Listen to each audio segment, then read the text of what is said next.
Hey everyone, EnigmaCoinCollector here, and in this video I'm going to be prepping and getting my coins ready to send off to PCGS for my next order. Now this order is going to be a little bit different from my last orders in that I'm pretty much going to be sending exclusively West Point quarters that I have found in my coin roll hunts to get graded. Now I've decided to send all of the quarters that I have found, with the exception of the ones that have had environmental damage to them. I think I found two that have rust or are stained or scratched really badly, and I know that they're going to get a really poor grade or maybe not even a grade at all. So I'm not going to be sending those coins in. What I am going to be sending in, though, is all the rest of them that I think are going to get a decent grade or even better, hopefully a mint state grade on some of them. And that's going to be the bulk of this submission. The other coins that I'm going to be sending in is I found a 74 half-dollar DDO that's in really great shape that I'm going to be sending in to get graded. And then I also got a coin, a silver coin, the only one I'm sending in that is silver, from my mom in a bunch of coins that she had and that I would like to get graded and preserved. And that's the name of the game for this submission, is preserving the coins that I have, because number one, they're not making West Point quarters anymore. And number two, I just want to protect them, and it's a really cool way to display them and inventory them for me. So yeah, I know on these coins, if I'm breaking even, I'm doing really well. Maybe making a little bit in terms of the grading fees. But the main point is not to make money. I'm not running a coin shop. I'm not doing a business. And I know this might be a little controversial, that some of you might say, Enigma, why are you sending coins in if you're going to take a little bit of a loss on it now? Well, like I said, they're not making any more West Point quarters. And the ones that they did make are in circulation, getting more and more circulated. So my philosophy is yeah, maybe in 20 years, people are still going to want West Point quarters. And people are going to be buying up the really high grade ones. Maybe some people don't want to have that expense because maybe the price is going to go up to, who knows, $50, $100 for a mint state W quarter. Maybe some people want to get on a lower level and still have a West Point quarter example in their collection. So that's my thought process. Anyway, enough talk. Let's get the coins out and I'll show you what I'm going to be sending in. All right, I've got all the coins laid out and organized. This is going to be a 15 coin submission. Now, before I go over the coins, I do also want to say that this video is not a tutorial on how to submit coins to PCGS. I've already done a video like that, and if you're interested in seeing a video that details how to submit coins to PCGS, you can click this link up here and see the video where I go over and explain how that process works. So you can see that we've got 13 Ws laid out here. We've got the 74 DDO, and we've got the George Washington commemorative. So let me go over and explain what I've got. Now, I've actually gone through and used the examples that I have in my collection from PCGS that I've gotten graded and used them as benchmarks to help give me a good idea in terms of what kinds of grades to expect. And I've got the W's broken up into 3 categories.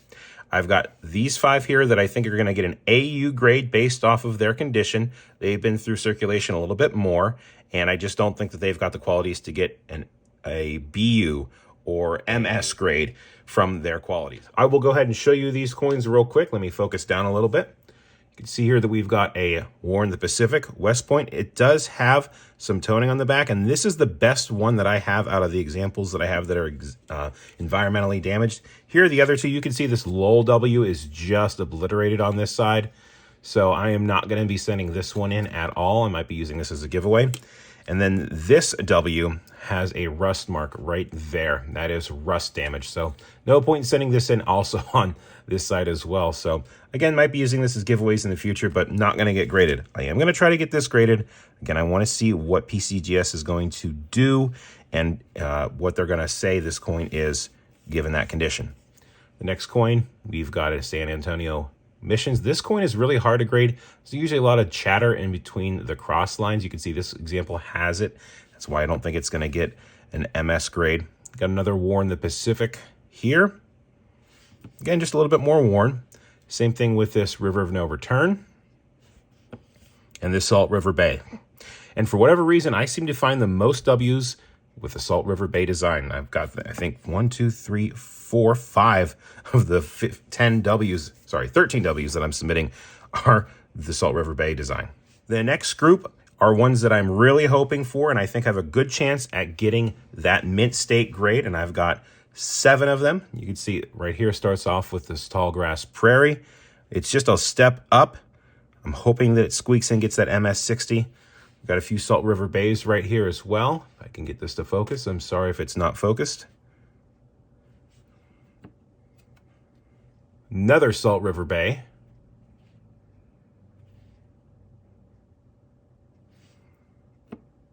A River of No Return with a really nice finish on it. These are all W's. You can see by that mint mark. A Weir Farm. Got to show you the W on that one. There it is. And another Tallgrass Prairie. Or the first one, I should say. And then, like I said, another Salt River Bay. It's the best one of the bunch. Okay, the last W that I have is the one that I got out of the BU unopened roll that I paid a lot of money from eBay for. And this was an N coin. There is no Ring of Death. There is a little bit of a nick, but I think this one has the best chance at getting a high mint state grade. I would absolutely love for this coin. I'm going to try to be really careful in handling it. In fact, I'm not even going to pick it up. I would be thrilled if this coin got an MS68 or even better. I don't think it's got a chance of getting higher than that because there is some chatter around the flag design. And like I said, I don't really want to handle this too much. You can see it right there.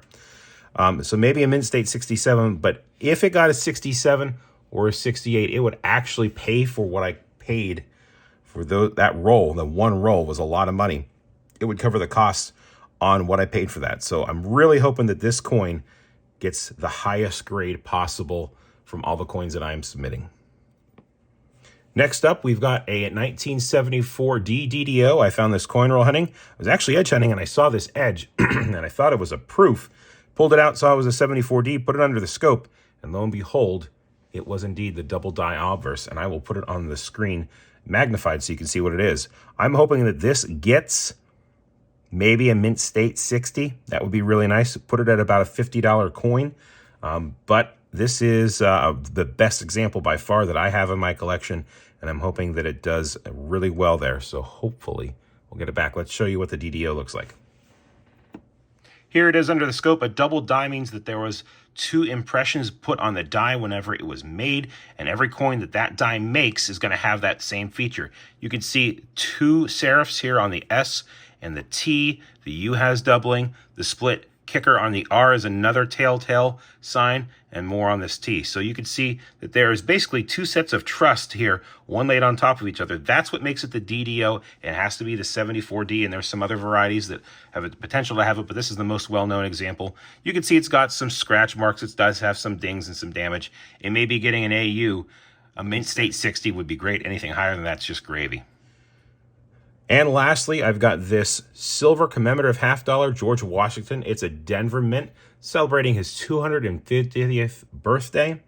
And like I said, I got this from my mom. It's got some scratch marks here. I literally just took it out of the plastic that it was in, and it's going to go straight into a holder. But it's got some really great details. And this is primarily for preservation because I do want to preserve this and keep this in as good condition as possible, and I'd like to get it graded. So that one is also going. All right, well, there they all are, the 15 coins that I'm setting for my next PCGS submission. I'm going to go ahead and do the paperwork off camera. I'm going to put the labels on. I'm going to package this out. Like I said, I've already done this once before, so I'm not going to show it again. Click the video earlier in this video if you want to see how that's done.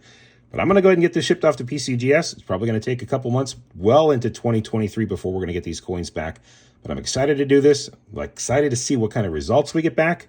Let me know in the comments below what you think about the coins. What kind of grades do you think they're going to get? Make your predictions now, because it's going to be about half a year before we get these coins back. Anyway, if you like this video and you want to see more like it, please click subscribe. Give it a thumbs up. You got something to say? Leave it in the comments below. And remember, it is always a mystery until you get your coins back from PCGS and find out what kind of grade they think they are. Thanks for taking the time to watch, everyone. I'll catch you on the next one.